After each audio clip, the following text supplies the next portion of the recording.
नमस्कार दोस्तों, मैं वैभव एक बार फिर से आप सभी का स्वागत करता हूं आपके अपने YouTube चैनल सरकारी नौकरी 2.0 पर। और ये मेरा नया YouTube चैनल है, तो इसको भी आप सभी लोग ज़रूर सब्सक्राइब कर लें। और हमारा जो पुराना चैनल है टारगेट सरकारी नौकरी, वहाँ पर तो आपकी क्लासेस चलेंगी ही चलेंगी, साथ ही साथ आपको इस चैनल पर भी अब क्लासेस चलेंगी, है ना। तो जितने लोग जुड़ते चल रहे हो, इस वाले हमारे नए चैनल को भी आप सभी लोग सब्सक्राइब कर लो और ज़्यादा से ज़्यादा शेयर कर दो। तो ये हमारा नया चैनल है सरकारी नौकरी 2.0। सभी लोग सेशन को एक बार लाइक कर दीजिए, शेयर कर दीजिए। इसी के साथ शुरू करेंगे आज की क्लास को। और आज की क्लास जो है ये रिवीजन क्लास होने वाली है। बहुत ही इंपॉर्टेंट MCQs को हम लोग रिवाइज करने वाले हैं, ठीक है। तो चलिए शुरू करते हैं आज की क्लास को। आर्य समाज की स्थापना किसने की है, पहले प्रश्न का सभी लोगों को आंसर करना है। चलिए फटाफट आज के सेशन की हम लोग शुरुआत करते हैं। और आज की क्लास जो है ये क्या होगी, ये रिवीजन क्लास होगी। बहुत सारे अच्छे क्वेश्चंस, इंपॉर्टेंट MCQs को हम लोग रिवाइज करेंगे। तो पहले प्रश्न का आंसर करना है, आर्य समाज की स्थापना किसने की है। राजा राम मोहन राय ने की है, स्वामी दयानंद सरस्वती ने की है, एनी बेसेंट ने की है, या फिर विनोबा भावे ने की है। तो पहले प्रश्न का क्या करेक्ट आंसर हो जाएगा, ऑप्शन यहाँ पर हम बात करेंगे, ऑप्शन बी बिल्कुल करेक्ट हो जाएगा, दयानंद सरस्वती। ठीक है, तो दयानंद सरस्वती ने जो है आर्य समाज की स्थापना की है। ऑप्शन क्या हो जाएगा यहाँ पर, बी वाला आपका बिल्कुल करेक्ट हो जाएगा। चलो यहाँ पर अगर हम लोग बात करते हैं तो देखो, आर्य समाज की स्थापना जो है ये दयानंद सरस्वती के द्वारा की जाएगी, 1875 में की जाएगी। दयानंद सरस्वती की जो पुस्तक है, तो इनकी पुस्तक का नाम क्या हो जाएगा, तो इनकी पुस्तक का नाम है सत्यार्थ प्रकाश। और दयानंद सरस्वती ने क्या किया है, वेदों की ओर लौटो, ये नारा दिया है किसने, दयानंद सरस्वती ने। दयानंद सरस्वती जो है ये आर्य समाज के माध्यम से, अपने संगठन के माध्यम से क्या करेंगे, शुद्धि आंदोलन चलाएंगे और गौरक्षा आंदोलन चलाते हैं। वहीं अगर दयानंद सरस्वती का प्रारंभिक नाम आपसे पूछ ले तो क्या हो जाएगा, तो मूल शंकर हो जाएगा। तो दयानंद सरस्वती और आर्य समाज से ये सारी चीज़ें आप ध्यान रखिएगा। दूसरे प्रश्न की तरफ चलते हैं, भारत में कम्युनिस्ट पार्टी की स्थापना किसने की है। चलिए दूसरे प्रश्न का सभी लोग आंसर करना। तो मोतीलाल नेहरू, MN राय, राजा राम मोहन राय, या फिर सुभाष चंद्र बोस। दूसरे प्रश्न का आप लोग आंसर करेंगे, भारत में कम्युनिस्ट पार्टी की स्थापना किसने की है। तो मोतीलाल नेहरू ने की है, MN राय ने की है, राजा राम मोहन राय ने की है, या फिर सुभाष चंद्र बोस ने की है। दूसरे प्रश्न का आप लोगों को आंसर करना है, भारत में कम्युनिस्ट पार्टी की स्थापना किसने की है। दूसरे प्रश्न की बात करेंगे, करेक्ट आंसर क्या हो जाएगा यहाँ पर, हमारा ऑप्शन बी हो जाएगा, MN राय ने भारत में कम्युनिस्ट पार्टी की स्थापना की है। दूसरे प्रश्न का ऑप्शन बी यहाँ पर बिल्कुल करेक्ट हो जाएगा, ठीक है। चलिए तो यहाँ पर देखते हैं, अगर हम लोग बात करेंगे राजा राम मोहन राय की, अगर हम लोग बात करें तो देखो, राजा राम मोहन राय को क्या होगा, राजा की उपाधि अकबर द्वितीय के द्वारा प्रदान की गई है। राजा राम मोहन राय ने 1828 में ब्रह्म समाज की स्थापना की थी, और ब्रह्म समाज के माध्यम से ये प्रयास करेंगे, और इन्हीं के प्रयासों का परिणाम है कि 1829 में सती प्रथा को प्रतिबंधित कर दिया जाएगा। अगर आपसे पूछा जाए कम्युनिस्ट पार्टी, जैसा कि प्रश्न में पूछा गया था, तो कम्युनिस्ट पार्टी ऑफ इंडिया की स्थापना MN राय करते हैं। कब करेंगे, 1925 में करेंगे। सुभाष चंद्र बोस की अगर हम लोग बात करें तो देखो, कांग्रेस के 1938 में सुभाष चंद्र बोस हरिपुरा अधिवेशन की अध्यक्षता करते हैं, और 1939 में त्रिपुरी अधिवेशन की अध्यक्षता करते हैं। तो सुभाष चंद्र बोस 2 अधिवेशन की अध्यक्षता करेंगे, 1938 हरिपुरा अधिवेशन और 1939 त्रिपुरी अधिवेशन। इसके अलावा अगर हम लोग बात करेंगे तो सुभाष चंद्र बोस तो 1939 में ये एक फॉरवर्ड ब्लॉक नामक संस्था की भी स्थापना करेंगे। प्रश्न पूछा गया है कि फॉरवर्ड ब्लॉक की स्थापना किसने की, तो सुभाष चंद्र बोस ने की है। कब की है, 1939 में। और इनकी पुस्तक का नाम भी आप याद रखना, पुस्तक का नाम क्या होगा, इंडियन स्ट्रगल। सुभाष चंद्र बोस की पुस्तक का नाम है इंडियन स्ट्रगल। चलिए आगे बढ़ते हैं, अगले प्रश्न का आंसर कीजिएगा, विश्व शिक्षक दिवस कब मनाया जाता है। ठीक है, तो विश्व शिक्षक दिवस कब मनाया जाता है। आज की क्लास रिवीजन क्लास है, और बहुत सारे इंपॉर्टेंट MCQs को हम लोग रिवाइज करने वाले हैं। और ये क्लास जो है हमारे नए YouTube चैनल सरकारी नौकरी 2.0 पर चल रही है। तो जितने लोग जुड़ते चल रहे हो, सेशन को एक बार लाइक कर दो, सेशन को शेयर कर दो, और सभी लोग इस चैनल को सब्सक्राइब कर लो। तो विश्व शिक्षक दिवस कब मनाते हैं, क्या करेक्ट आंसर हो जाएगा। तीसरे प्रश्न की बात करेंगे, ऑप्शन यहाँ पर सी बिल्कुल करेक्ट हो जाएगा, 5 अक्टूबर को। ठीक है, 5 अक्टूबर को विश्व शिक्षक दिवस मनाते हैं। ऑप्शन सी यहाँ पर बिल्कुल करेक्ट हो जाएगा, ठीक है। और ध्यान रखना, 5 अक्टूबर को क्या करते हैं, तो 5 अक्टूबर को हम लोग डॉल्फिन दिवस भी मनाते हैं। ठीक है, डॉल्फिन जो है ये क्या है, तो ये भारत का जलीय जीव है डॉल्फिन, और 5 अक्टूबर को हम लोग क्या करते हैं, डॉल्फिन दिवस के रूप में मनाते हैं। ठीक है, तो ऑप्शन क्या हो जाएगा, सी यहाँ पर बिल्कुल करेक्ट हो जाएगा। चलो आगे बढ़ते हैं अगले प्रश्न की तरफ। उससे पहले यहाँ पर देख लो, तो सर्वपल्ली राधाकृष्णन जो हैं, तो इनके जन्मदिवस को 5 सितंबर को हम लोग क्या करते हैं, राष्ट्रीय शिक्षक दिवस के रूप में मनाते हैं। 5 अक्टूबर को हम लोग विश्व शिक्षक दिवस मनाते हैं और डॉल्फिन दिवस के रूप में मनाते हैं। 10 जनवरी की अगर हम लोग बात करेंगे तो 10 जनवरी को हम लोग विश्व हिंदी दिवस के रूप में मनाते हैं और 14 सितंबर 1949 को हिंदी भाषा को अंगीकृत किया गया था, इसलिए हर साल 14 सितंबर को, प्रतिवर्ष 14 सितंबर को हम लोग राष्ट्रीय हिंदी दिवस मनाते हैं। 26 नवंबर की अगर हम लोग बात करेंगे तो 26 नवंबर को वर्गीस कुरियन का जन्मदिवस है और इनके जन्मदिवस को राष्ट्रीय दुग्ध दिवस के रूप में मनाया जाता है। वर्गीस कुरियन को भारत में श्वेत क्रांति का जनक माना जाता है। 26 नवंबर को 1949 को संविधान को अंगीकृत, नियमित और आत्मसमर्पित किया गया था, इसलिए 26 नवंबर को हम लोग संविधान दिवस भी मनाते हैं।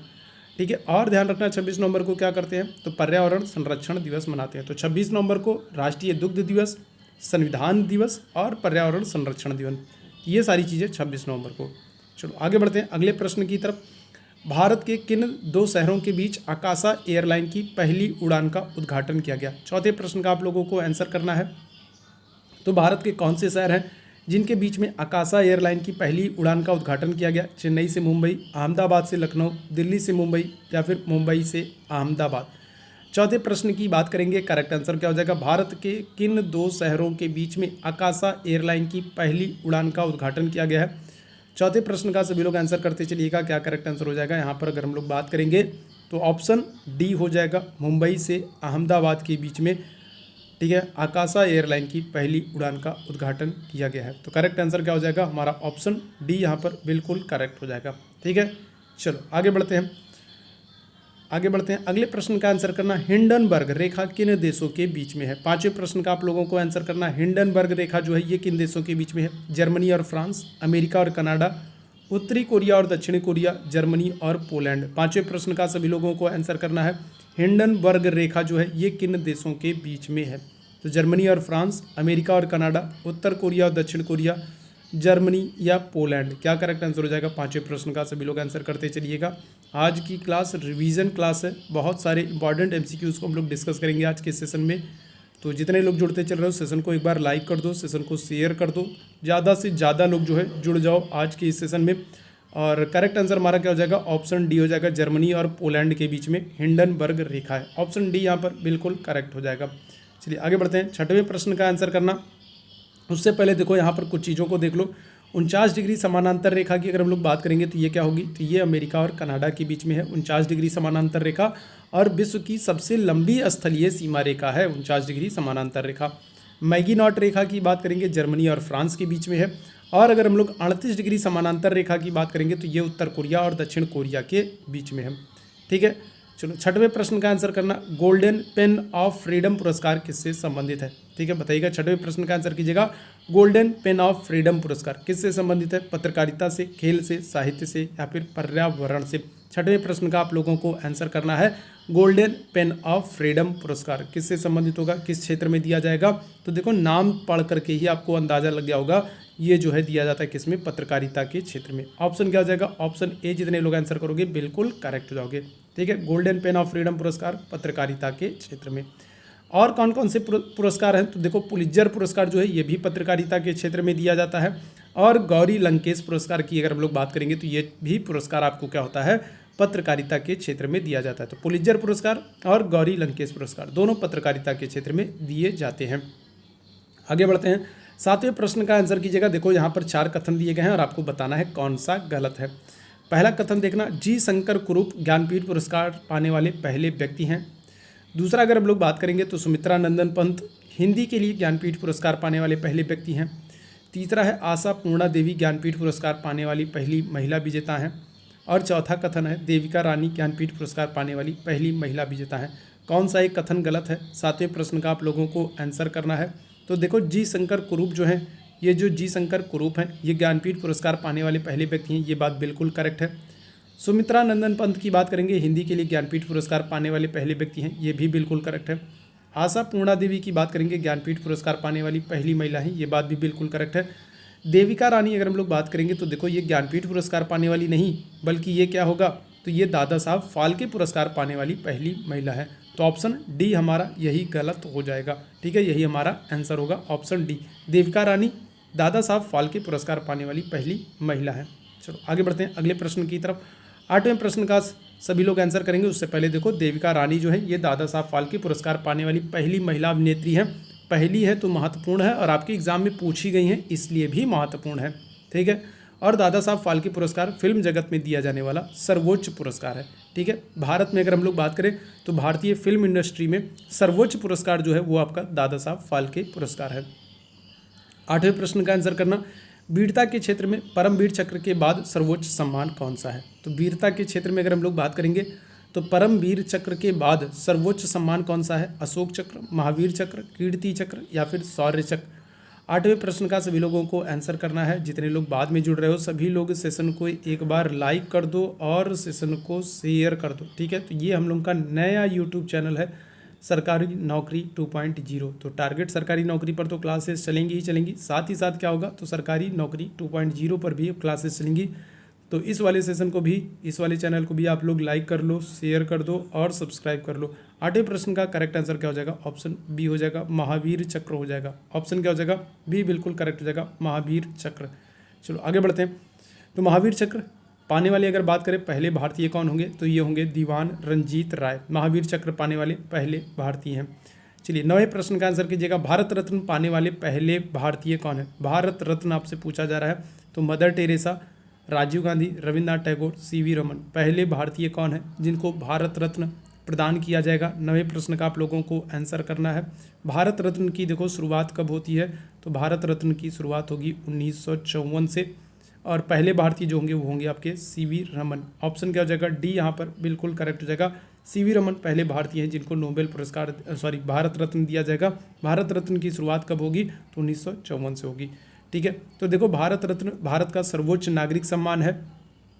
1954 से भारत रत्न की शुरुआत होगी और 1954 में ये पुरस्कार 3 लोगों को दिया जाएगा, सीवी रमन, सर्वपल्ली राधाकृष्णन और चक्रवर्ती राजगोपालाचारी। ठीक है, चलिए आगे बढ़ते हैं। 10वें प्रश्न का आंसर कीजिएगा, भारत का स्कॉटलैंड किसे कहा जाता है? भारत का स्कॉटलैंड, ठीक है, मसूरी, दार्जिलिंग, कुर्ग या फिर अल्मोड़ा, बताइएगा। पेट के एग्जाम में पूछा गया, पिछली बार जो है पेट के एग्जाम में ये प्रश्न पूछा गया, पिछली बार पेट के एग्जाम में ये प्रश्न पूछा गया है। भारत का स्कॉटलैंड किसे कहेंगे? मसूरी को कहेंगे, दार्जिलिंग को कहेंगे, कुर्ग को कहेंगे या फिर अल्मोड़ा को कहेंगे? 10वें प्रश्न का सभी लोग आंसर करना, भारत का स्कॉटलैंड किसको कहेंगे? करेक्ट आंसर क्या हो जाएगा? 10वें प्रश्न की बात करेंगे, ऑप्शन क्या होगा? सी बिल्कुल करेक्ट हो जाएगा, कुर्ग को। ठीक है, भारत का स्कॉटलैंड किसको कहते हैं तो कुर्ग क्षेत्र को कहते हैं। ऑप्शन सी यहाँ पर बिल्कुल करेक्ट है। ठीक है, चलिए आगे बढ़ते हैं। 11वें प्रश्न का आंसर कीजिएगा। ये प्रश्न कुछ दिन पहले मैंने सेशन में कराया था, तो आज कोई इस प्रश्न का गलत आंसर नहीं करोगे। ऐतिहासिक विक्टोरिया पार्क, जिसे अब जंग आज़ादी पार्क के नाम से जाना जाता है, ये कहाँ पर स्थित है? अमृतसर, इलाहाबाद, झांसी या फिर मेरठ? 11वें प्रश्न का कोई भी गलत आंसर नहीं करेगा। ये प्रश्न अभी कुछ दिन पहले मैंने ही जो है सेशन में कराया था। बताइएगा 11वें प्रश्न का क्या करेक्ट आंसर हो जाएगा। तो ऐतिहासिक विक्टोरिया पार्क, जिसका नाम बदल दिया गया और कर दिया गया है जंग आज़ादी पार्क, तो ये कहाँ पर है तो ये मेरठ में। ऑप्शन डी यहाँ पर बिल्कुल करेक्ट हो जाएगा।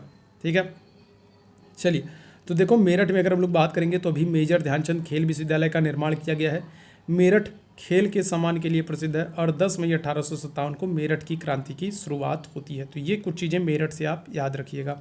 चलो आगे बढ़ते हैं। मालती माधव किसकी पुस्तक है? चलो फटाफट 12वें प्रश्न का सभी लोग आंसर करो भाई। मालती माधव किसकी पुस्तक है? जयदेव की, विज्ञानेश्वर की, भवभूति की या फिर फिरदौसी की? तो क्या हो जाएगा? 12वें प्रश्न का आप लोगों को आंसर करना है। मालती माधव किसकी पुस्तक है? करेक्ट आंसर 12वें प्रश्न की बात करेंगे, ऑप्शन सी हो जाएगा, भवभूति की पुस्तक है। ठीक है, किसकी? तो ऑप्शन सी जितने लोग आंसर करोगे, मालती माधव भवभूति की पुस्तक है। चलो यहाँ पर देखो फिरदौसी की अगर हम लोग बात करेंगे, फिरदौसी की पुस्तक का नाम क्या हो जाएगा? शाहनामा हो जाएगा। मालती माधव और उत्तर रामचरित जो है ये किसकी पुस्तकें हैं? तो ये भवभूति की पुस्तक है। विज्ञानेश्वर की अगर हम लोग पुस्तक की बात करेंगे तो नाम हो जाएगा मिताक्षरा, और गीत गोविंद की बात करेंगे तो ये जयदेव की पुस्तक है। तो ये कुछ बहुत ही महत्वपूर्ण पुस्तकें हैं और ये पुस्तकें आपसे हिंदी में भी पूछ ली जाती हैं। ठीक है, तो हिंदी के जो प्रश्न बनते हैं वहाँ पर भी आपसे इन तरीके की किताबों के नाम पूछ लिए जाते हैं, तो इनको आप याद रखना। आगे बढ़ते हैं अगले प्रश्न की तरफ। लाल कुर्ती आंदोलन से कौन संबंधित है? चलो 13वें प्रश्न का आंसर करना। लाल कुर्ती आंदोलन कौन संबंधित है? अब्दुल गफ्फार खां, सर सैयद अहमद खां, सैयद अहमद बरेलवी या फिर इनमें से कोई नहीं। 13वें प्रश्न का सभी लोग आंसर करेंगे। लाल कुर्ती आंदोलन कौन संबंधित है भाई? क्या करेक्ट आंसर हो जाएगा? अब्दुल गफ्फार खान, सर सैयद अहमद खान, सैयद अहमद बरेलवी या फिर इनमें से कोई नहीं। 13वें प्रश्न की बात करेंगे, करेक्ट आंसर क्या हो जाएगा? ऑप्शन ए हो जाएंगे, अब्दुल गफ्फार खान। ठीक है, लाल कुर्ती आंदोलन से संबंधित है। ऑप्शन ए यहाँ पर बिल्कुल करेक्ट हो जाएगा। चलिए, तो अब्दुल गफ्फार खान की बात करें, इन्हें सीमांत गांधी के नाम से भी जानते हैं, फ्रंटियर गांधी के नाम से भी जाने जाते हैं। लाल कुर्ती आंदोलन से संबंधित हैं और पहले भारतीय हैं जिनको क्या किया जाएगा? जिनको भारत रत्न से सम्मानित किया जाएगा। किस वर्ष इनको भारत रत्न दिया जाएगा? तो 1987 में। ठीक है, अब्दुल गफ्फार खान को 1987 में भारत रत्न दिया जाएगा और भारत रत्न पाने वाली ये पहले क्या हैं? पहले गैर भारतीय, और पहले हैं तो फिर आपके लिए क्या हो जाएंगे? महत्वपूर्ण हो जाएंगे। प्रश्न पूछा गया है तो ध्यान रखना। चलो आगे बढ़ते हैं अगले प्रश्न की तरफ। भारतीय पेट्रोलियम संस्थान कहाँ पर स्थित है? चलिए, 14वें प्रश्न का सभी लोग आंसर कीजिएगा और बाद में जितने लोग जुड़े हो सेशन को क्या करना है? आप लोगों को सेशन को लाइक करना है, सेशन को शेयर करना है, और ये नया चैनल है तो सभी लोगों को इस चैनल को क्या करना है? तो इस चैनल को सब्सक्राइब भी करना है। ठीक है, ये हम लोगों का नया चैनल है। टारगेट सरकारी नौकरी तो हमारा एक चैनल था ही, और ये दूसरा चैनल मैंने बनाया है सरकारी नौकरी 2.0, तो इसको भी सभी लोग सब्सक्राइब कर लो। भारतीय पेट्रोलियम संस्थान कहाँ पर स्थित है? करेक्ट आंसर ऑप्शन ए हो जाएगा, देहरादून हो जाएगा। ऑप्शन क्या हो जाएगा? ए यहाँ पर बिल्कुल करेक्ट हो जाएगा। ठीक है, तो देखो भारतीय पेट्रोलियम संस्थान जो है ये कहाँ पर है? देहरादून में है। भारतीय वन अनुसंधान संस्थान की बात करेंगे, ये भी देहरादून में है। और अगर हम लोग दृष्टि विकलांग हेतु राष्ट्रीय संस्थान की बात करेंगे तो ये भी कहाँ पर है? तो ये भी देहरादून में है। चलो, दक्षिण भारत की सबसे लंबी नदी कौन सी है? 15वें प्रश्न का सभी लोगों को आंसर करना है। दक्षिण भारत की सबसे लंबी नदी कौन सी है? यमुना नदी है, कृष्णा नदी है, कावेरी नदी है, गोदावरी नदी है। दक्षिण भारत की सबसे लंबी नदी कौन सी है?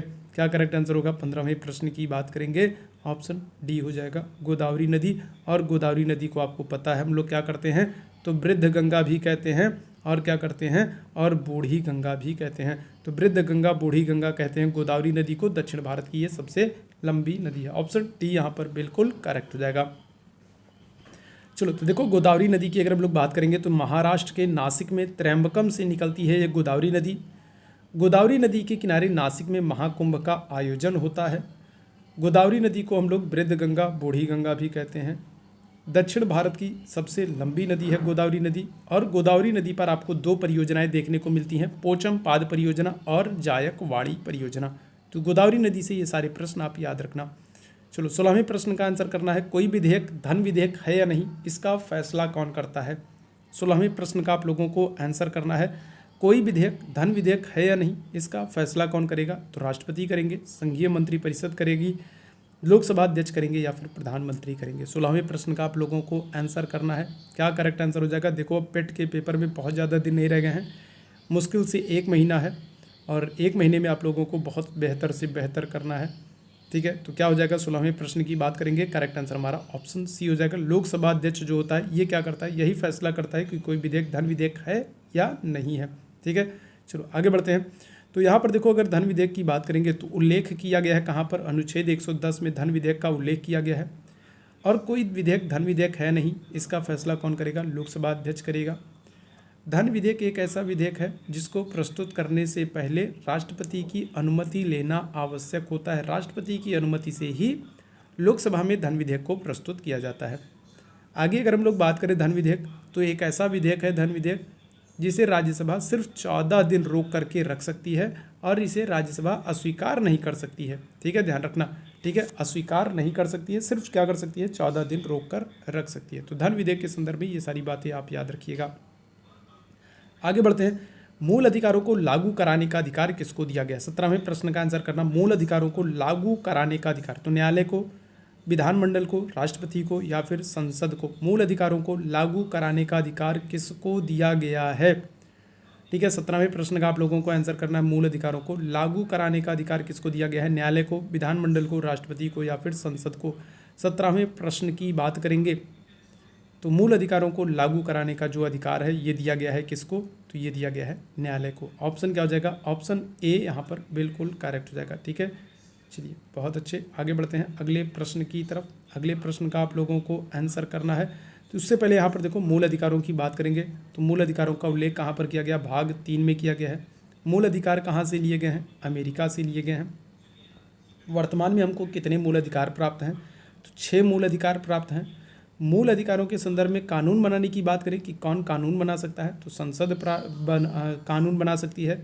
लेकिन अगर मूल अधिकारों की रक्षा करने की बात हो या फिर मूल अधिकारों को लागू कराने की बात हो तो ये अधिकार सौंपा गया है न्यायालय को। ठीक है, चलो आगे बढ़ते हैं अगले प्रश्न की तरफ। अगले प्रश्न का आंसर कीजिएगा मैकेंजी। मैकेंजी किस देश की सबसे लंबी नदी है?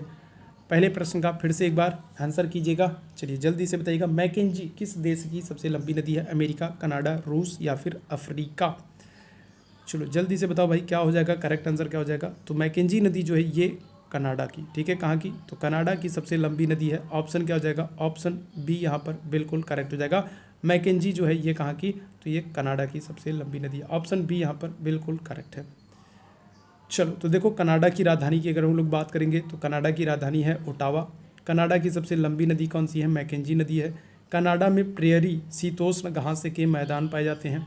कनाडा का जो मॉन्ट्रियल शहर है ये कागज उद्योग के लिए प्रसिद्ध है। कनाडा उत्तरी अमेरिका का क्षेत्रफल की दृष्टि से सबसे बड़ा देश है। कनाडा की अगर हम लोग बात करेंगे तो दुनिया की सबसे कटी फटी तटरेखा वाला देश है कनाडा। अमेरिका और कनाडा के बीच में 49 डिग्री समानांतर रेखा है और 49 डिग्री समानांतर रेखा विश्व की सबसे लंबी स्थलीय सीमा रेखा है। तो अमेरिका और कनाडा के संदर्भ में ये सभी प्रश्न आप याद रखना। आपको पता है मैं सिर्फ आपके एग्ज़ाम ओरिएंटेड क्वेश्चन ही कराता हूँ, उन्हीं सारे प्रश्नों को कराता हूँ जो आपके एग्ज़ाम के लिए महत्वपूर्ण होते हैं। तो कम से कम जितनी चीज़ें बताता चल रहा हूँ उन सारी चीज़ों को आप ध्यान देते चलना। चलिए भीतरी जूनागढ़ अभिलेख किसका है बताइएगा? भीतरी जूनागढ़ अभिलेख किसका है? रुद्रदामन का, खारवेल का, पुष्यमित्र शुंग का या फिर स्कंदगुप्त का? दूसरे प्रश्न का आप लोगों को आंसर करना है। भीतरी जूनागढ़ अभिलेख तो किस राजा का है? क्या करेक्ट आंसर हो जाएगा? दूसरे प्रश्न की बात करेंगे, ऑप्शन डी हो जाएगा स्कंदगुप्त का। ठीक है, भीतरी जूनागढ़ अभिलेख किसका है? स्कंदगुप्त का है। अगर सिर्फ आपसे जूनागढ़ पूछा गया होता तो आंसर होता रुद्रदामन, लेकिन भीतरी जूनागढ़ पूछा जाए तो आंसर होगा आपका ऑप्शन डी स्कंदगुप्त। चलो स्कंदगुप्त से भी कुछ चीज़ों को हम लोग देख लेते हैं। स्कंदगुप्त की अगर हम लोग बात करेंगे तो स्कंदगुप्त का नाम है शक्रादित्य। स्कंदगुप्त ने क्या किया था? हूणों को पराजित किया था। स्कंदगुप्त का भीतरी जूनागढ़ अभिलेख मिलता है और इसी अभिलेख से पता चलता है कि उसने सुदर्शन झील का पुनर्निर्माण करवाया था। ठीक है भाई बात, तो स्कंदगुप्त के संदर्भ में ये बात याद रखिएगा। चलो अगले प्रश्न का आंसर करना, फाहियान किसके समय में भारत आया है? तो फाहियान जो है ये एक चीनी यात्री है और किसके समय में भारत आया है? चंद्रगुप्त मौर्य, अशोक, चंद्रगुप्त प्रथम या फिर चंद्रगुप्त द्वितीय? तो क्या करेक्ट आंसर हो जाएगा? तीसरे प्रश्न की बात करेंगे, फाहियान किसके समय में भारत आया है? करेक्ट आंसर क्या हो जाएगा? तीसरे प्रश्न की बात करेंगे, ऑप्शन डी बिल्कुल करेक्ट हो जाएगा। चंद्रगुप्त द्वितीय जिसे हम विक्रमादित्य के नाम से जानते हैं, तो इसके समय में फाहियान चीनी यात्री भारत आता है। ऑप्शन क्या हो जाएगा? डी यहाँ पर बिल्कुल करेक्ट हो जाएगा, चंद्रगुप्त द्वितीय विक्रमादित्य। चलो तो यहाँ पर बात करेंगे अगर हम लोग, तो देखो फाहियान एक चीनी यात्री है जो कि चंद्रगुप्त द्वितीय विक्रमादित्य के समय में भारत आता है। अगर चंद्रगुप्त मौर्य के समय में बात करेंगे तो यूनानी राजदूत मेगास्थनीज भारत आया था। अगर हम लोग बिंदुसार की बात करेंगे तो बिंदुसार के समय में यूनानी राजदूत डायमेकस आया था। अशोक के समय में बात करेंगे तो यूनानी राजदूत डायनोसियस भारत आया था। और चीनी यात्री अगर हिंसांग की आप बात करोगे तो हिंसांग जो है ये हर्षवर्धन के समय में आया था। तो ये जो यूनानी या फिर चीनी यात्री है या फिर जो राजदूत हैं, तो यहाँ से भी प्रश्न बहुत ज़्यादा बनते हैं कि कब आए हैं, किसके समय में आए हैं, तो इस तरीके से प्रश्न बनते हैं। अगले प्रश्न का आंसर कीजिएगा, भारतीय पुरातत्व का जनक किसे कहते हैं? तो John Marshall, Alexander Cunningham, Lord Curzon, Dayaram Sahni. भारतीय पुरातत्व का जनक, ठीक है, भारतीय पुरातत्व का पिता जनक किसे कहते हैं? क्या करेक्ट आंसर हो जाएगा? चौथे प्रश्न का आंसर कीजिएगा, ऑप्शन यहाँ पर बी बिल्कुल करेक्ट हो जाएगा, अलेक्जेंडर कनिंघम। ऑप्शन बी यहाँ पर बिल्कुल करेक्ट हो जाएगा। ठीक है, चलिए अगले प्रश्न का आंसर कीजिएगा, किस पुस्तक से कश्मीर के इतिहास के विषय में जानकारी मिलती है? तो कौन सी पुस्तक है जो कश्मीर के विषय में हमको जानकारी देती है? कौन सी पुस्तक है जिससे हमें कश्मीर के इतिहास के विषय में जानकारी मिलती है? महाभाष्य, अष्टाध्यायी, कर्पूर मंजरी या फिर राज तरंगड़ी? पांचवें प्रश्न का सभी लोग आंसर करना, कौन सी पुस्तक है जो हमें क्या करेगी? कश्मीर के इतिहास के विषय में, कश्मीर के विषय में जानकारी देती है। पांचवें प्रश्न की बात करेंगे, करेक्ट आंसर ऑप्शन डी हो जाएगा, राज तरंगड़ी। किसकी पुस्तक है राज तरंगड़ी? तो कल्हण की पुस्तक है। ठीक है, किसकी पुस्तक है? तो कल्हण की पुस्तक है। देखो पतंजलि की अगर हम लोग बात करें तो पतंजलि क्या हो जाएंगे? ये पुष्यमित्र शुंग के राजपुरोहित थे और पतंजलि की पुस्तक का नाम है महाभाष्य। अगर हम लोग राजशेखर की पुस्तक की बात करेंगे, राजशेखर की पुस्तक का नाम है कर्पूर मंजरी। कल्हड़ की पुस्तक की बात करेंगे, कल्हड़ की पुस्तक है राज तरंगड़ी और इससे हमें कश्मीर के इतिहास के विषय में जानकारी मिलती है। और पाणिनि की पुस्तक भी ध्यान रखना अष्टाध्यायी है, ठीक है, जिसमें आपको माहेश्वर सूत्र मिलते हैं। चलो आगे बढ़ते हैं, अगले प्रश्न का आंसर करना। पशुपालन के प्राचीनतम साक्ष्य कहाँ पर मिलते हैं? ठीक है, तो बुर्जहोम, बागोर, सुरकोटडा या फिर इनमें से कोई नहीं। तो आपको इन्हीं चार ऑप्शनों में से सही विकल्प का चुनाव करना है, बताइएगा। तो इन्हीं चार ऑप्शनों में से आपको सही ऑप्शन का चुनाव करना है। पशुपालन के प्राचीनतम साक्ष्य आपको कहाँ से मिलेंगे? करेक्ट आंसर क्या हो जाएगा आपका? बागौर हो जाएगा। देखो मेहरगढ़ ऑप्शन में है तब तो ठीक है, अगर मेहरगढ़ ऑप्शन में नहीं है तो फिर आप क्या करोगे? तो फिर आप बागौर ऑप्शन कर सकते हो, ठीक है। तो बागौर राजस्थान में है और यहाँ से भी पशुपालन के प्राचीनतम साक्ष्य मिलते हैं। तो देखो बलूचिस्तान की अगर हम लोग बात करेंगे, बलूचिस्तान में मेहरगढ़ में कृषि स्थायी निवास, ठीक है, इनके साक्ष्य तो मिलते हैं। साथ ही साथ यहाँ पर क्या होगा, आपको पशुपालन के भी साक्ष्य मिलेंगे। और अगर मेहरगढ़ ऑप्शन में नहीं है तो फिर पशुपालन के प्राचीनतम साक्ष्य के लिए आप आंसर क्या कर सकते हो? राजस्थान का बागौर कर सकते हो। मानव का पहला पालतू पशु क्या है? कुत्ता है। मानव के द्वारा प्रयोग की जाने वाली पहली धातु क्या है? तो तांबा है। बुर्जहोम की अगर हम लोग बात करेंगे तो बुर्जहोम जो है जम्मू कश्मीर में है, एक नवपाषाण कालीन स्थल है और यहाँ से दो चीज़ों के साक्ष्य मिलते हैं। एक तो गर्त आवास के, मतलब कि गड्ढा बना करके मानव निवास करता था अंडरग्राउंड, और दूसरा मानव के साथ कुत्ते को दफनाए जाने के साक्ष्य मिलते हैं। कहाँ से? बुर्जहोम से। सुरकोटडा की अगर हम लोग बात करेंगे तो सिंधु घाटी सभ्यता का एकमात्र स्थल है जहाँ से आपको घोड़े की अस्थियों के साक्ष्य मिलते हैं, ठीक है, सुरकोटडा से। तो ये चीज़ें ध्यान रखिएगा। चलिए अगले प्रश्न की तरफ चलते हैं। उत्तर प्रदेश राज्य विधानसभा में अधिकतम सदस्य संख्या कितनी हो सकती है? उत्तर प्रदेश विधानसभा की बात कर रहा है और अधिकतम सदस्य संख्या की बात कर रहा है, तो कितनी होगी? 550, 543, 500 या फिर 403। सातवें प्रश्न की बात करेंगे, उत्तर प्रदेश राज्य विधानसभा में अधिकतम सदस्य संख्या कितनी हो सकती है? सातवें प्रश्न का करेक्ट आंसर क्या हो जाएगा? ऑप्शन सी हो जाएगा, ठीक है। उत्तर प्रदेश राज्य विधानसभा में अधिकतम सदस्य संख्या जो है वो 500 हो सकती है। और अगर आपसे वर्तमान पूछे तो वर्तमान सदस्य संख्या जो होगी वो कितनी होगी? वो होगी आपकी 403 होगी। अधिकतम कितनी हो सकती है? 500 हो सकती है, ठीक भाई बात। ऑप्शन सी बिल्कुल करेक्ट हो जाएगा। चलो आगे बढ़ते हैं। यहाँ पर देखो उत्तर प्रदेश अगर हम लोग बात करेंगे विधानसभा की, तो ये उत्तर प्रदेश विधानसभा जो है भारत की सबसे बड़ी विधानसभा है, जिसमें अधिकतम सदस्य संख्या कितनी है? 500 है, जबकि वर्तमान सदस्य संख्या की बात करेंगे 403। उत्तर प्रदेश विधानसभा के पहले अध्यक्ष पुरुषोत्तम दास टंडन, जबकि वर्तमान अध्यक्ष कौन है उत्तर प्रदेश के? तो यह है सतीश महाना। उत्तर प्रदेश के अगर आपसे पहले पुरुष मुख्यमंत्री पूछे, गोविंद वल्लभ पंत। अगर पहली महिला मुख्यमंत्री पूछे तो सुचेता कृपलानी। अगर उत्तर प्रदेश की पहली महिला राज्यपाल पूछे, सरोजिनी नायडू। और अगर क्षेत्रफल की दृष्टि से हम लोग बात करें तो उत्तर प्रदेश का स्थान क्या हो जाएगा? चौथा हो जाएगा।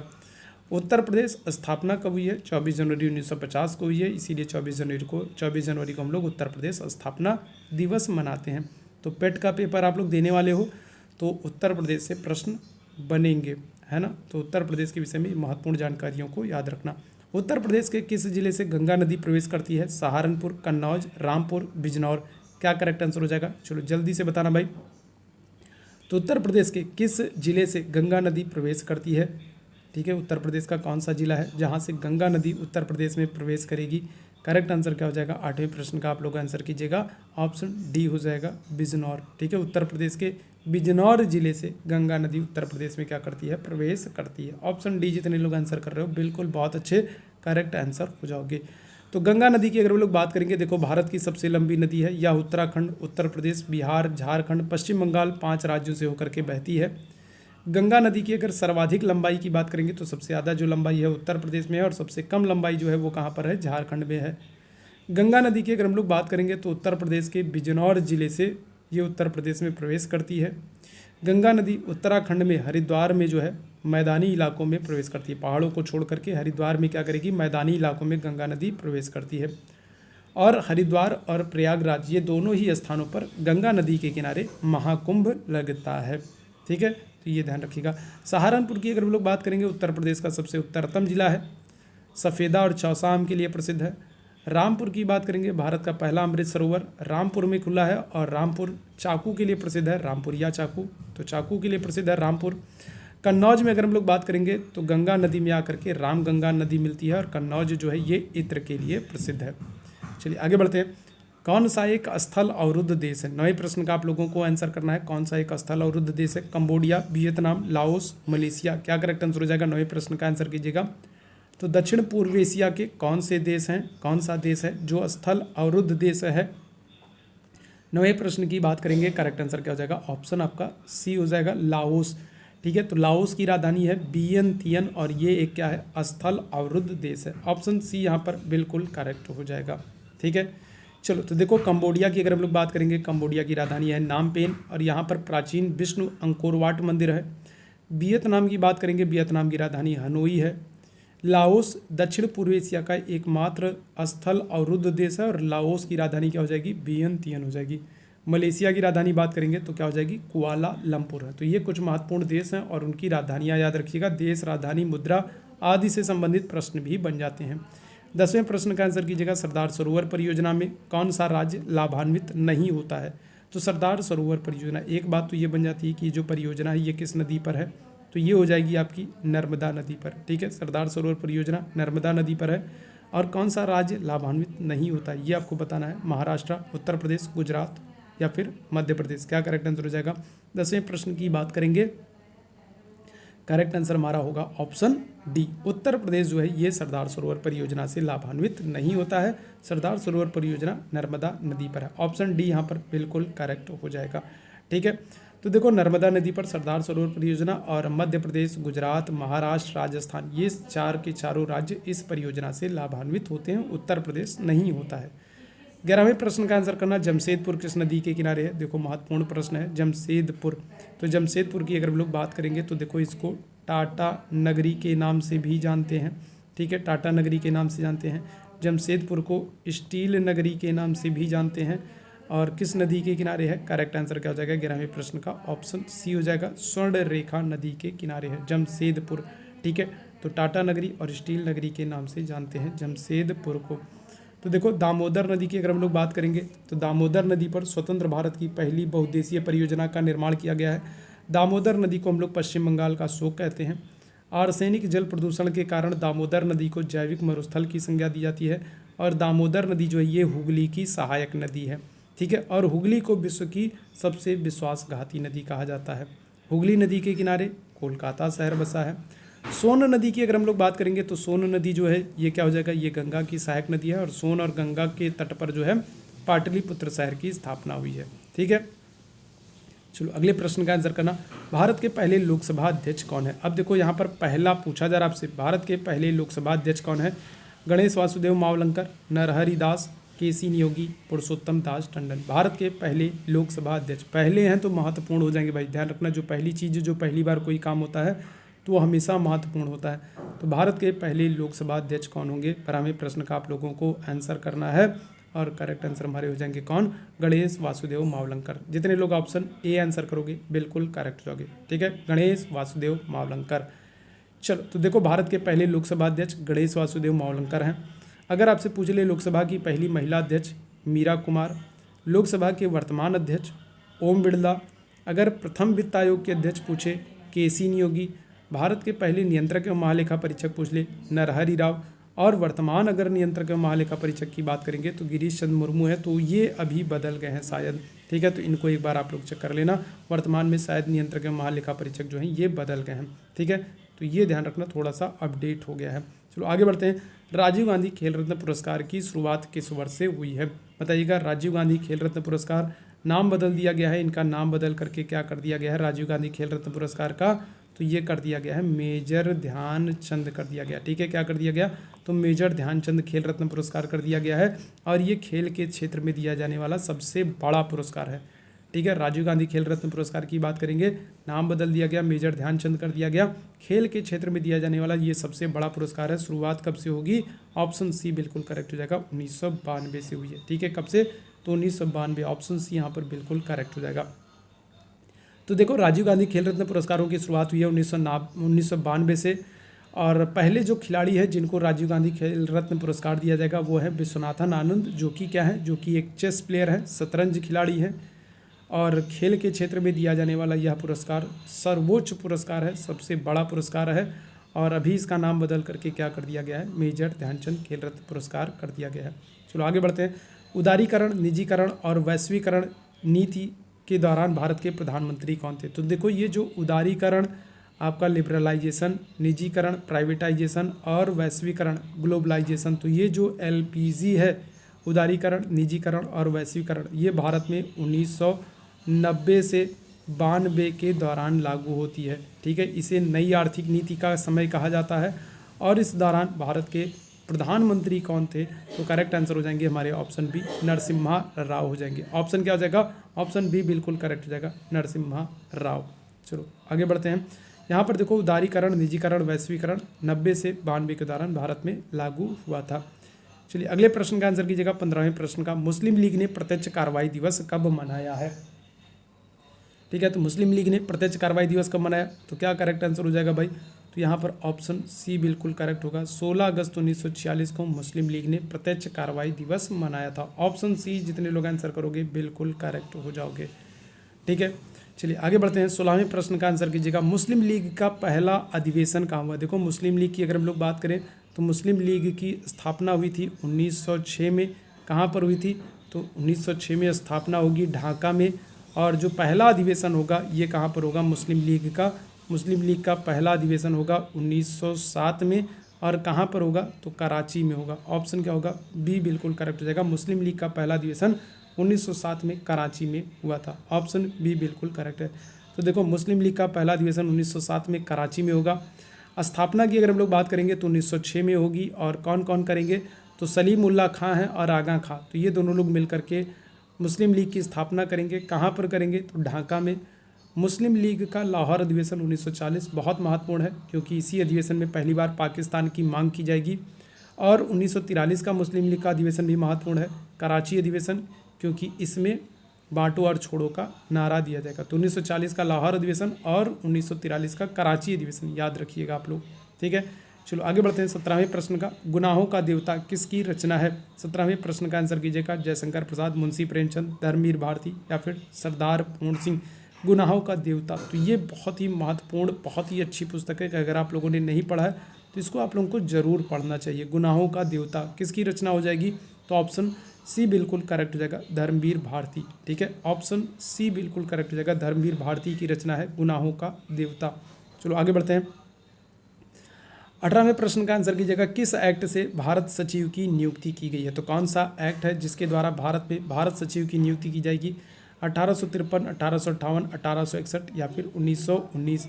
18वें प्रश्न की बात करेंगे, करेक्ट आंसर हो जाएगा ऑप्शन बी, 1858 के एक्ट से भारत सचिव की नियुक्ति की जाती है। ऑप्शन बी यहाँ पर बिल्कुल करेक्ट हो जाएगा।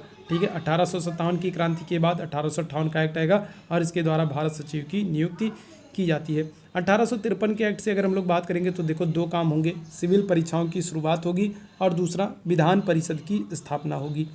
1861 के एक्ट से अगर हम लोग बात करेंगे तो देखो, गवर्नर जनरल को अध्यादेश जारी करने की शक्ति दी जाएगी और विभागीय प्रणाली की शुरुआत होगी। 1919 के एक्ट की अगर हम लोग बात करेंगे तो देखो, प्रांतों में द्वैध शासन लागू होगा, सांप्रदायिक निर्वाचन प्रणाली का विस्तार होगा, महिलाओं को मत देने का, वोटिंग राइट दिया जाएगा, मत देने का अधिकार दिया जाएगा। 1858 की अगर हम लोग एक्ट की बात करेंगे तो देखो, बोर्ड ऑफ डायरेक्टर और बोर्ड ऑफ कंट्रोल को समाप्त करके भारत परिषद की स्थापना की जाएगी और जो भारत परिषद का प्रमुख होता था वही होता था भारत सचिव। 1858 के एक्ट से कंपनी का शासन जो है वो ब्रिटिश संसद को स्थानांतरित कर दिया जाएगा और जो भारत का गवर्नर जनरल होता था उसको भारत का वायसराय बना दिया जाएगा। तो ये सब काम होंगे 1858 के एक्ट से। 19वें प्रश्न का आंसर कीजिएगा। विश्व व्यापार संगठन में भारत किस वर्ष शामिल हुआ है? ठीक है, विश्व व्यापार संगठन की बात करेंगे, WTO की बात करेंगे। ठीक है, और इसका जो मुख्यालय है ये कहाँ पर है? तो मुख्यालय इनका हो जाएगा जिनेवा, स्विट्जरलैंड। स्थापना कब होगी WTO की? 1995 में होगी और भारत 1995 में ही WTO का क्या हो जाएगा? सदस्य बन जाएगा। ठीक है, भारत जो है वो WTO विश्व व्यापार संगठन का संस्थापक सदस्य था। 1995 में ही इसकी स्थापना के समय ही भारत इनका सदस्य बन जाएगा। ऑप्शन सी यहाँ पर बिल्कुल करेक्ट हो जाएगा।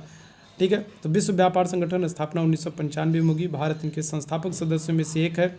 मुख्यालय इनका जिनेवा, स्विट्जरलैंड है और वर्तमान में अगर अध्यक्ष की बात करेंगे तो ये हो जाएंगी नोगोजी ओंकोजी-इवेला। ठीक है, तो ये वर्तमान में इसकी प्रमुख है। चलो आगे बढ़ते हैं। रथ मंदिर का निर्माण किस वंश के राजाओं ने कराया है? तो 20वें प्रश्न का आप लोग आंसर कीजिएगा। राष्ट्रकूट, चोल, पल्लव या फिर पांड्य, किस वंश के राजाओं के द्वारा रथ मंदिर का निर्माण कराया जाएगा? 20वें प्रश्न का आप लोग आंसर करना, राष्ट्रकूट, चोल, पल्लव या फिर पांड्य। तो 20वें प्रश्न की बात करेंगे, करेक्ट आंसर क्या हो जाएगा हमारा ऑप्शन सी हो जाएगा, पल्लव हो जाएगा। ठीक है, पल्लव वंश के राजाओं के द्वारा रथ मंदिर का निर्माण कराया गया, ऑप्शन सी यहाँ पर बिल्कुल करेक्ट हो जाएगा। ठीक है, चलिए आगे बढ़ते हैं और आज के सेशन के आखिरी प्रश्न की बात करते हैं। 21वें प्रश्न का आंसर कीजिएगा, भारतवर्ष शब्द का उल्लेख सबसे पहले किस अभिलेख में किया गया है? रुद्रदामन के जूनागढ़ अभिलेख, पुष्यमित्र शुंग के अयोध्या अभिलेख, कलिंग राज खारवेल के हाथी गुम्फा अभिलेख या फिर हेलियोडोरस के गरुड़ स्तंभलेख? किस अभिलेख में पहली बार भारतवर्ष शब्द का उल्लेख किया गया है? 21वें प्रश्न का आप लोग आंसर कीजिएगा, करेक्ट आंसर क्या हो जाएगा हमारा ऑप्शन सी हो जाएगा, कलिंग राज खारवेल के हाथी गुम्फा अभिलेख में पहली बार भारतवर्ष शब्द का प्रयोग किया गया है। तो ऑप्शन सी यहाँ पर बिल्कुल करेक्ट हो जाएगा। ठीक है, तो यहाँ पर अगर हम लोग बात करें, देखो कलिंग राज खारवेल का हाथी गुम्फा अभिलेख है जिसमें पहली बार भारतवर्ष शब्द का उल्लेख मिलता है और इसी अभिलेख से पता चलता है कि महापद नंद ने क्या किया था, कलिंग में सिंचाई के लिए एक नहर का निर्माण करवाया था। ठीक है, तो ये सारी जानकारियाँ आपको मिलेंगी कहाँ से, कलिंग राज खारवेल के हाथी गुम्फा अभिलेख से। तो जितने लोगों ने सेशन को लाइक नहीं किया, शेयर नहीं किया, सभी लोग सेशन को लाइक कर दो, शेयर कर दो, और जिन लोगों ने चैनल को सब्सक्राइब नहीं किया है चैनल को सब्सक्राइब कर लो। ये हम लोगों का नया चैनल है और ठीक है, ये नया चैनल है और मुझे उम्मीद है जैसे कि आपने हमारे पुराने चैनल टारगेट सरकारी नौकरी को ढेर सारा प्यार दिया, तो उसी तरीके से आप लोग इस चैनल को सरकारी नौकरी 2.0 को भी बहुत सारा प्यार दोगे, बहुत सारा सपोर्ट करोगे। तो जल्दी से सारे लोग चैनल को लाइक शेयर सब्सक्राइब कर लो। अभी के लिए बस इतना ही करता हूँ। थैंक यू सो मच आप सभी को मेरे साथ जुड़ने के लिए। गुड नाइट, शुभ रात्रि।